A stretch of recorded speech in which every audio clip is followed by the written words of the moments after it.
Are you thinking about moving to a new state, whether it's for work, for family, even a lifestyle change? Moving to a completely new area can feel like a huge challenge. You're not just picking a house, you're gonna have a whole new community, you're gonna have a new set of laws, and in some cases, you're gonna have a whole lifestyle change. And honestly, that's where most people get stuck in the question of where do I start? So if that's the question running through your mind, you're in the right place. In this video, I'm gonna break down the very first steps that you need to take when relocating to a new area so that you can make this move with confidence and you can avoid some of the biggest mistakes that I've seen people make firsthand during a relocation. I don't wanna waste any more time. Let's get into the video.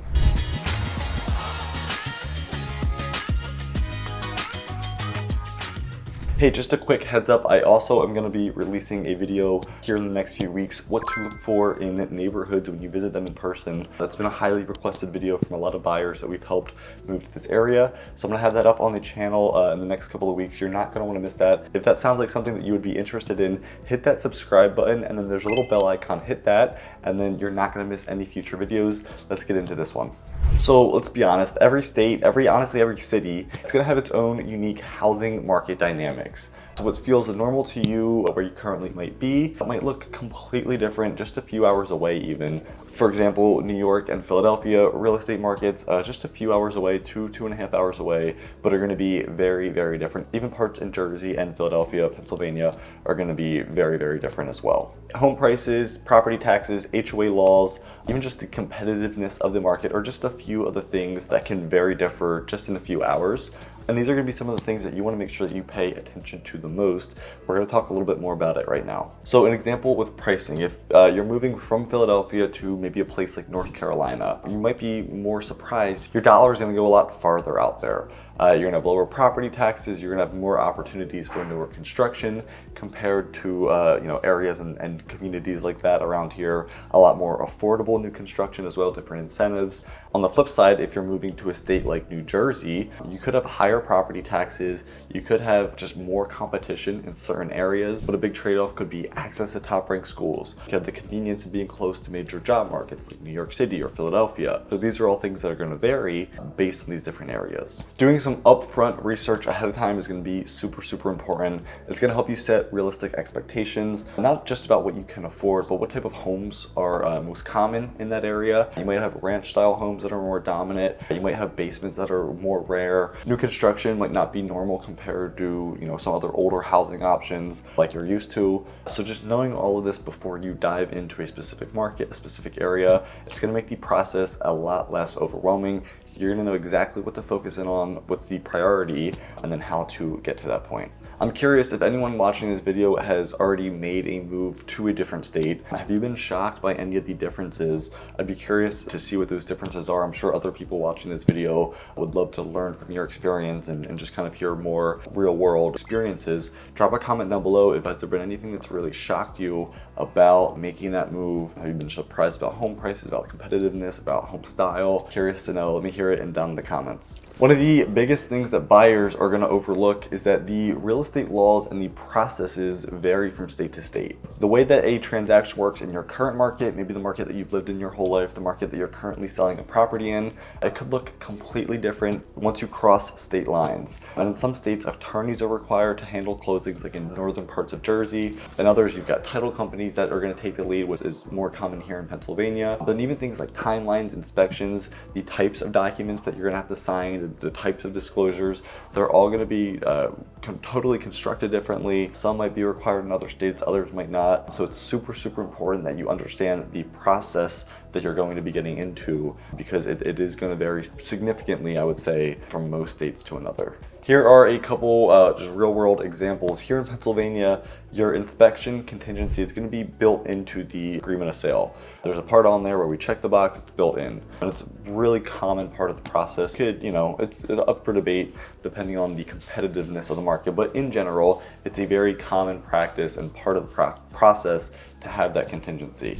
If you are buying in Texas, for example, I've got some friends, agents down in Texas, and they say that their inspections are handled completely different. You've got state-specific contracts that are going to change the way that negotiations plays out. You've got different laws and processes for inspections and contingencies for inspections. So just to say the least, it's completely different. So if you're not prepared for those differences, if you're not aware ahead of time, it can feel like you're going to be speaking a different language, you're going to be overwhelmed, you're going to have 1,000 other things going on at the same time.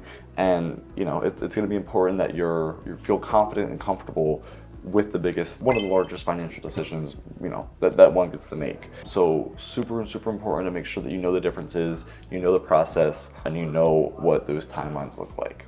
We're going to talk about narrowing down neighborhoods, and honestly the best part about technology today, I'm helping a ton of buyers do this, is that you don't need to hop on a plane or hop in a car every time that you want to learn or see a new area.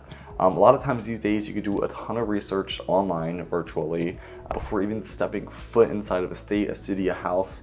You've got Google Maps, you're in a virtual tours, neighborhood guides, even local Facebook community groups. You can just start to get a real idea or sense of what these communities feel like, what everyday life might look like. We're helping people, you know, walk on FaceTime tours to look at different shopping centers, to look at houses. You know, they've got questions for us about, oh, what's it like? What are some restaurants like? What are some downtowns like? As I go to these areas for work or for leisure, I'm able to take videos and show these buyers from whatever areas in the world that they are, what these areas are like, what lifestyle is like, and it really helps them get an idea of these areas. And a lot of times we're gonna look, just like I said, past the homes. We're looking commute times, we're looking at the school ratings, send them, you know, look resources to find crime stats, and then just even everyday conveniences, how far are the grocery stores, the gyms, what type of gyms, what type of parks, what do the parks look like.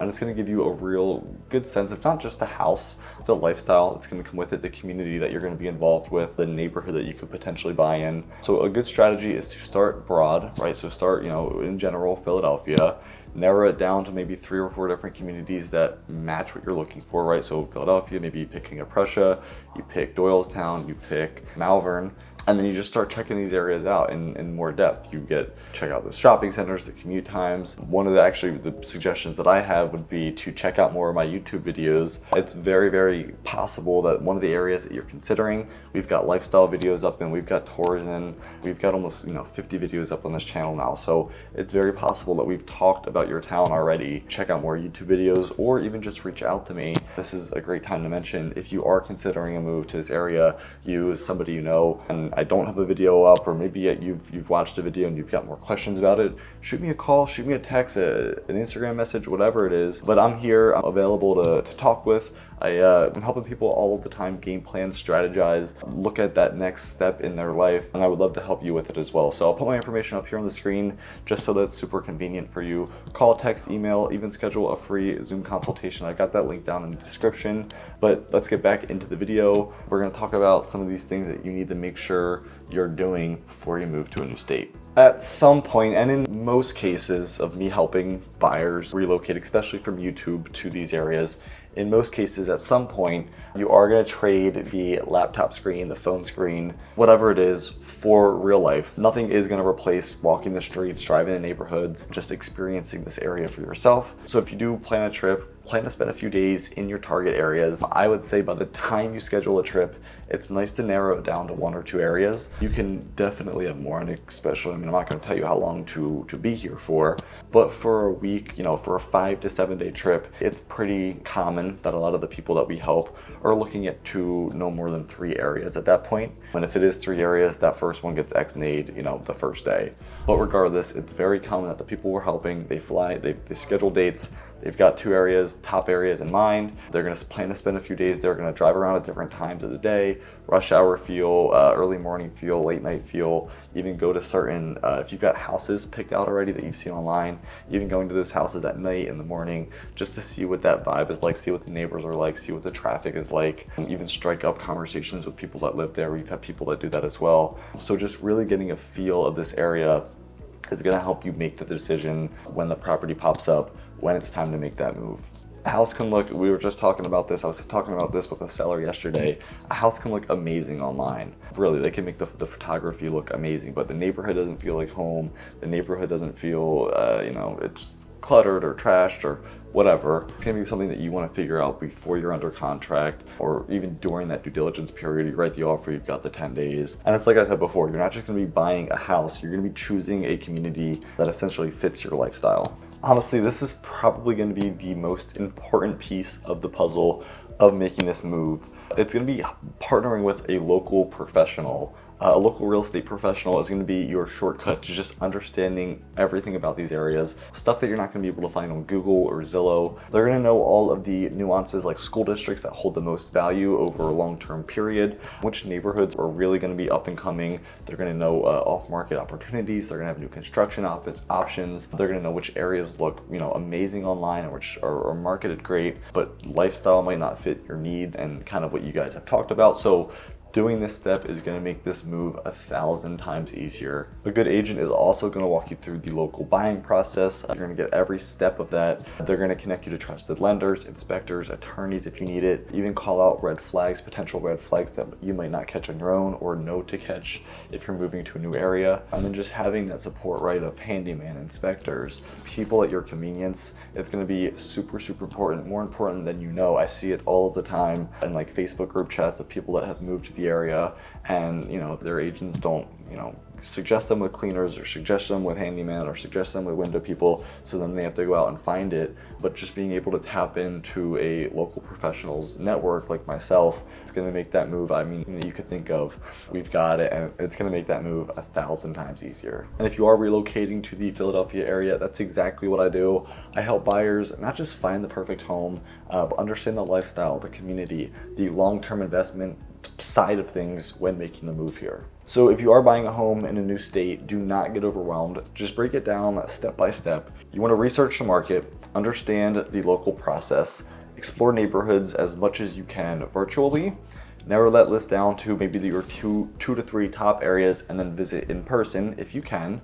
And then most importantly, partner with a local professional, someone who is truly knows the area. They've been there their whole life and they know all of the nuances, stuff that you can't find on Google, Zillow, ChatGPT. It's not only going to save you thousands of dollars on the front end or the back end, but it's just going to make that process so much easier. You're not going to be stressed out. You're not going to be overwhelmed. And you're actually going to have fun in this process, which, at the end of the day, this process should be fun. So you're not going to want to miss this step. If you found this video helpful, go ahead and hit that like button for me. It would really help out the channel. And then make sure to subscribe so that you don't miss future videos. We're going to cover everything from relocation tips, buying in today's shifting market, to even home tours where we showcase some of the coolest properties in this area. I know that you're not going to want to miss it, so hit that subscribe button. And if you are considering making a move to Pennsylvania or the Philadelphia suburbs, my information is right up here on the screen, just at an ease of convenience. Reach out anytime, day or night. Call, text, email, even schedule a free Zoom consultation. You can get right on my calendar, schedule a call. I would love to talk with you and see how we can help you make your move. Until next time, I will see you around the neighborhood.